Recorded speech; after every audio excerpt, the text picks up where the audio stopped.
कपड़े धोने वाली बहू। शादी के पहले से ही विभा को कपड़े धोने का बड़ा शौक था। कभी नल के नीचे तो कभी तालाब के पास। अरे मेरी नीली वाली लुंगी नहीं दिख रही है। विभा की अम्मा, कहाँ रखी है लुंगी? अरे वो तो विभा ने परसों ही धोकर रखी थी आपकी अलमारी में, देखो वहीं होगी। वो ना मैंने आज धो दी, मुझे लगा कि गंदी हो गई होगी। अरे कैसे गंदी हो गई थी? उसे तो मैंने पहना भी नहीं। हे भगवान, इस लड़की के कपड़े धोने की आदत से परेशान हो गया हूँ मैं। जितना तो घर में राशन नहीं आता, उससे कहीं ज्यादा डिटर्जेंट पाउडर का खर्चा है। इसकी शादी करवा दो, शादी जाए अपने घर में ही करे काम, फिर चाहे घर के कपड़े धोने हो या पूरे गांव के। हाँ ठीक बोल रही हूँ, देखता हूँ मैं कोई लड़का। वो दिन भी आ जाता है जब विभा को देखने लड़के वाले आ जाते हैं। लड़की मुझे अच्छी लगी। होने वाली सास कहती है, बेटी अगर कुछ पूछना है तो पूछ लो। वैसे तो हमारी लड़की बहुत ही शर्मीली है, जो बोल दो वो मान लेती है, इसे क्या पूछना होगा। अरे कैसी बात कर रही हो माँ, मुझे इन लोगों के घर रहना है, सवाल तो कई है। हाँ हाँ बेटा, पूछ लो ना, क्या पूछना है। आप लोगों के घर कपड़े कौन धोता है? सास का मुंह बन जाता है। देखो, अगर तुम ये कहना चाहती हो कि तुम्हें कपड़े धोने नहीं आते तो सुन लो, कपड़े मैं ही धोती हूँ, लेकिन तुम्हारे आ जाने के बाद मैं रुमाल तक नहीं धोऊंगी। अरे चुप रहना भाग्यवान, बहू बेचारी घर आई नहीं, उसे डराना शुरू कर दिया। वो क्या है ना बिटिया, अभी तक तो ये कल्लू की माँ ही धोती थी, लेकिन अब तुम्हारे पापा तो दहेज में वॉशिंग मशीन देंगे ही। तभी विभा की माँ बोल पड़ती है, सवाल भी पूछा तो क्या। वैसे भाई साहब, मशीन की तो फिर भी कपड़े धोने की कैपेसिटी होती है। मतलब जो बिटिया दे रहे हैं ना विभा, इसे कपड़े धोने का बहुत शौक है। ये आप लोगों के क्या, आस पड़ोस गांव मोहल्ले सबके कपड़े धो दे और उफ तक ना करे। बाहर देखा नहीं आपने कितने कपड़े सूख रहे हैं, सब हमारी बिटिया ने ही तो धोए हैं। बस भी करो ना माँ, शर्म आ रही इतनी तारीफ सुनकर।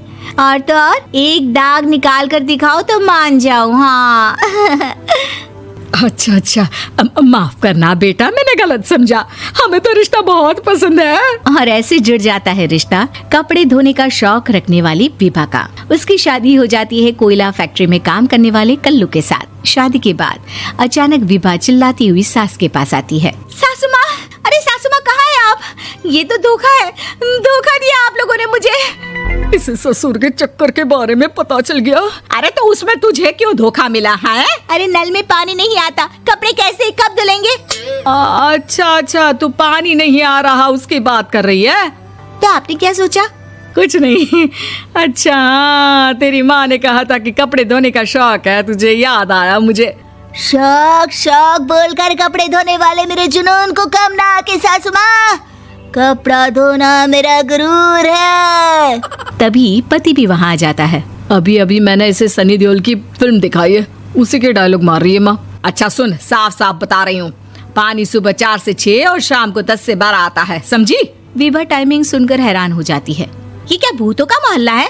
सुबह 4 बजे उठकर कौन कपड़े धोता है? 4 बजे टंकी में पानी जाता है, फिर सारा दिन धोना ना, किसने मना किया? अरे कैसी बात कर रही हैं? 200 लीटर की टंकी में कितने कपड़े धो लूंगी मैं? सुबह ही उठ जाऊंगी मैं। अब क्या था, विभा सुबह 4 से लेकर रात के 12 बजे तक कपड़े ही धोती रहती। एक रोज सास पड़ोस से निकलकर कहीं जा रही होती है कि साथ वाली कहती है, हाँ कल्लू की माँ, जरा ये बताओ कि 2 साड़ी है, 2 ब्लाउज और एक पेटीकोट और एक नाड़े वाला लंबा कच्छा। हाँ तो? अरे तो क्या, कितना लोगी धुलाई ये बताओ। धोबन दिख रहे हैं हम क्या? हमारे पति सरकारी नौकरी से अभी अभी रिटायर हुए हैं और बेटा सुपरवाइजर है कोयला फैक्ट्री में। धोबन समझ रखा है हमें?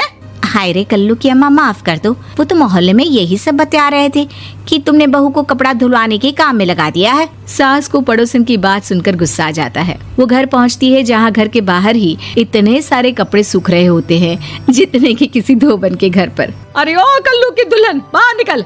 माँ जी यहीं आ जाओ, बाथरूम में चादर धो रहे हैं हम। अरे अभी हम धोते हैं, तुमको बाहर निकलो। ये आस पड़ोस वाले बोल रहे हैं कि हम बहू से कपड़े धुलवा कर उसे कपड़ा धोने वाली बना दिए हैं। अरे छोड़ो ना माँ जी, किन लोगों की बातों में आती हो?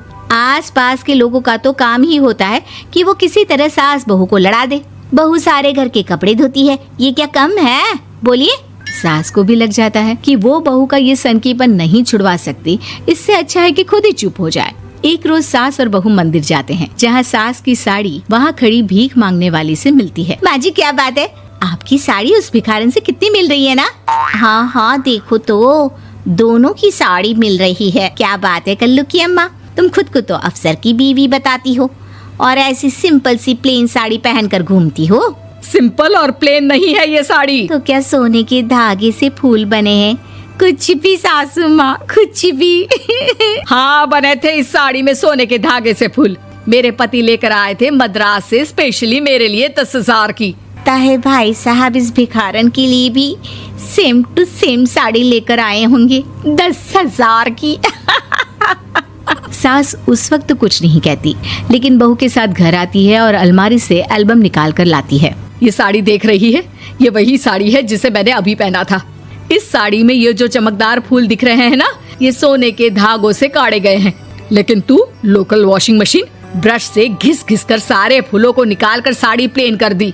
मुझे माफ कर दीजिए सासू माँ। और तो और, जब मैंने तुझे तेरी गलती के लिए कुछ नहीं कहा, लेकिन तूने तो सबके सामने मेरा मजाक ही बना दिया। क्यों? बहू को समझ में आ जाता है कि अब से उसका कपड़े धोना बंद।